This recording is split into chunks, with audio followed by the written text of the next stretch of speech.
Hello everyone, welcome to this channel. My name is Ruben and today we're going to talk about the earnings update from Silvergate Capital Corporation. Well, this is one of the best crypto banks that we have out here, and they recently reported the second quarter earnings result from 2021, and I did a video recently about what the business is exactly doing, so I leave a link in the description for you to check it out, but this video will only be about the earnings. So let's go. The growth of Silvergate is really fueled by the powerful network effect that they provide. We'll start with the digital currency customers. If you compare it from the second quarter from 2020, they had 881, and in the last quarter they grew it to 1224, and they still expect this to grow in the future. Look at SAN utilization. The amount of transactions were down a little bit, and in a conference call they said because Bitcoin and other cryptocurrencies, they really took a hit in the second quarter, but the amount of volume that they transferred on the SAN is still up anyway, and also for the future they still expect a lot of growth, and that translates into transaction revenue, because if you see on the bottom left we have the transaction revenue. The second quarter of 2020 they raked in 2.4 million, and if you look at the last quarter, it's already up 11.3, so it's really going exponentially up. The same applies for the SAN leverage. For the second quarter in 2020, we had 22.5 million for the SAN leverage, and if you compare it to the last quarter, it's up more than 10 times with 258.5 million. So here we have the highlights from the income statement. You can observe that the net interest income year over year is up 89%, and that is driven by higher securities and higher SAN leverage balances. And if you look at the non-interest income, that is up year over year 122%, and that's the key of this business that's really starting to grow.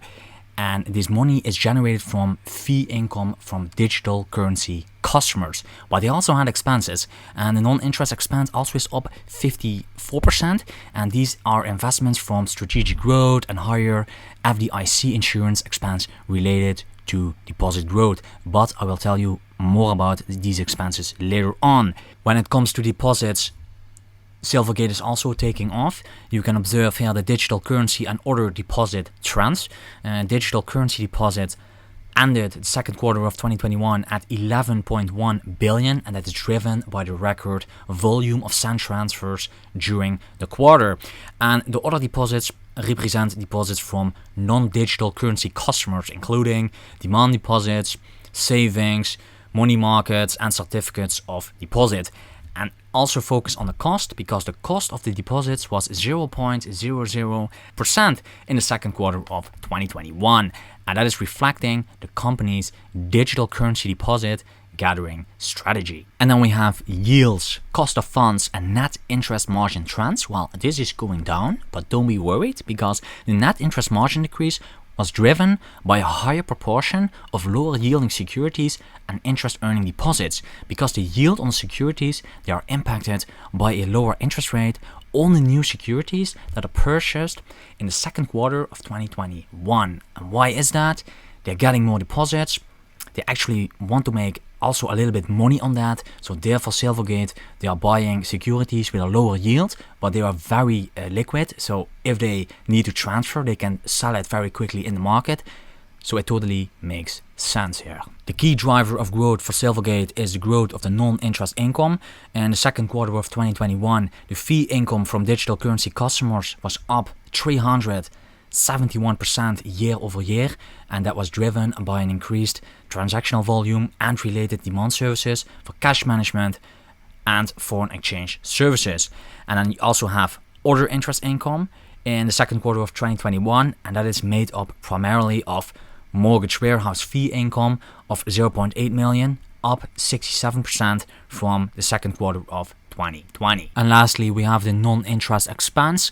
Because this company is expanding a lot, they're also making a little bit more expenses. The second quarter of 2021 non-interest expense is up 10% versus the first quarter of 2021 and 54% versus the second quarter of 2020. And this is driven by ongoing investments related to strategic growth initiatives. And these strategic growth initiatives, they talk about that during the conference call, and the gist of it is that Silvergate is investing in stablecoin infrastructure. and they expect, at least the management CEO, that the stablecoin thing will be the next big thing for Silvergate.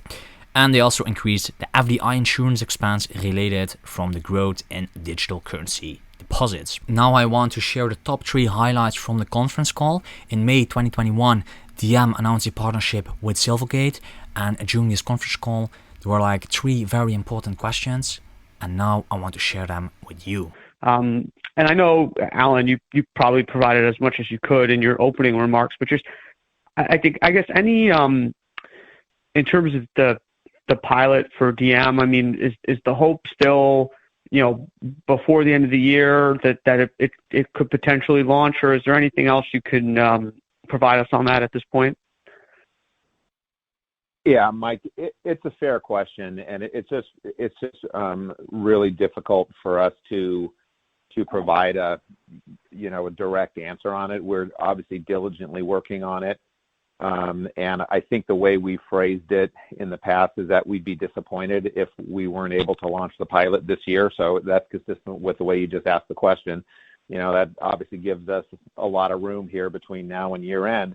But we're still working hard on it and incredibly excited about not only the Diem announcement and that project, but just the overall stablecoin opportunity. And we think that, and Tony was just alluding to it a little bit in some of his comments, we think it's the next big thing for Silvergate, and the whole area of stablecoin infrastructure, you've probably seen it's getting a lot of attention, in the press, and in the regulatory circles as well.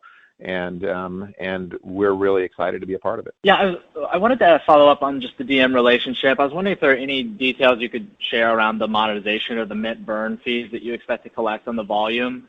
And then maybe secondarily, a higher level question, how are you thinking about the international opportunity for the product? And do you have the capabilities to support stablecoins in other jurisdictions and currencies? And are there any partnerships that you would need to implement those? Yeah, Ben, do you want to go ahead and jump in and take some of that, and then we can tag team it if you like. Yeah, perfect. So, hi, Will. So, a couple of the use cases that we're focused on with stablecoins in general is for commerce and remittance. And so when you think about the unit economics for those services, they're very transactional focused, and margins today are very high. So we think that there's an opportunity for Silvergate to participate in those unit economics while also reducing the cost of the transaction for the end user, because the underlying technology is just more efficient and there's fewer intermediaries. So, as Alan highlighted, when we think about monetizing stablecoin efforts, we're really focused on charging, transactional fees first and foremost. There's also, we believe, an opportunity to manage the underlying reserve that backs those dollars that are on the blockchain, by providing, management of the reserve in more of an off-balance sheet manner. And then the third way is to provide more traditional banking services to, what we believe is a very attractive new customer segment. So then shifting to, kind of what does this look like internationally? Obviously, remittance is a significant use case, and we're excited about that. The question there is sort of, what does it look like on the other side in terms of, now someone in a foreign country has dollars on a blockchain. Is there, another bank or a money service business that can move those dollars from the blockchain into, the native currency in that area? And so there's still a lot to figure out. As you alluded to, you can imagine a world where there's euros on a blockchain and yen on a blockchain, and that, theoretically, the conversion between dollars and euros could happen, by smart contracts. And so maybe that's the answer. The last thing I'll say is, we're pretty excited about the work that we've been doing in FX over the last couple of years, setting up those relationships with like-minded banks around the globe so that we can hold, foreign currencies. And, it's probably, certainly probably too early to provide any guidance on when that could happen or what it'll look like. But just in general, the technology enables so much in terms of reducing friction and freeing up capital. So overall, we're very excited about it.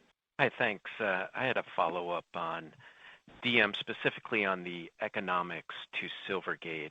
Back in May, when the partnership was announced, it sounded like you guys were still in negotiations with the Diem Association. I was wondering if there is any update or more clarity on, what sort of level of basis points you're going to get on the mint burn fees, and then similarly the economics you mentioned earlier about earning a yield on the reserve deposits. I was wondering how much of a revenue share Silvergate will have to share with the Diem Association. Have those details been figured out yet?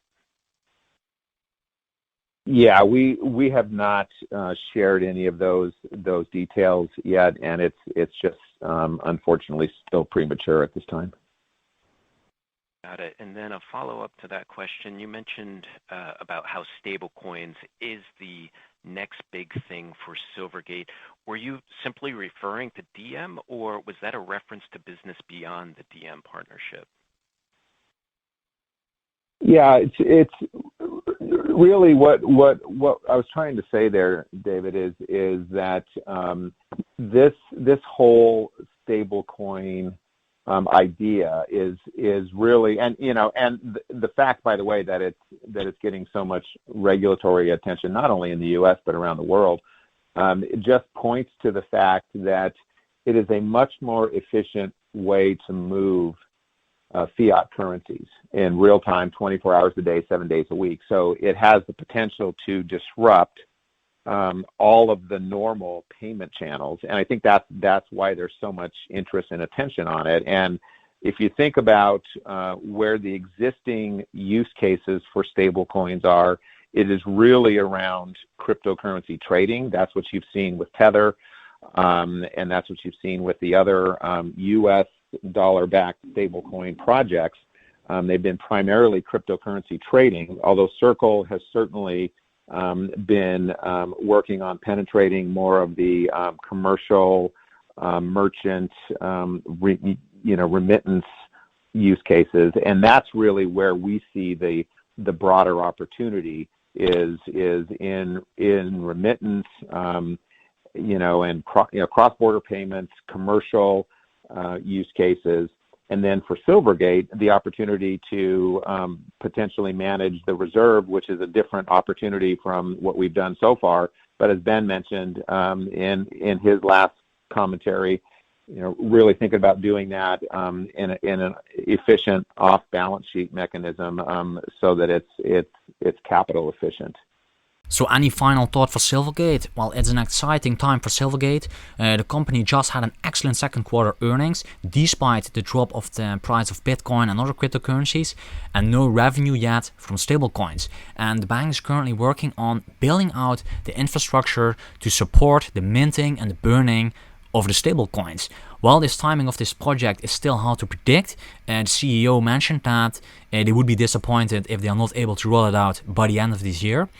So I advise to watch this project very closely, and in the near future it could be a major driver of revenue for the bank in the not too distant future and on a long-term basis. Thank you everyone for watching this video. I really hope you enjoyed it and that you actually learned something, and see you on the next company.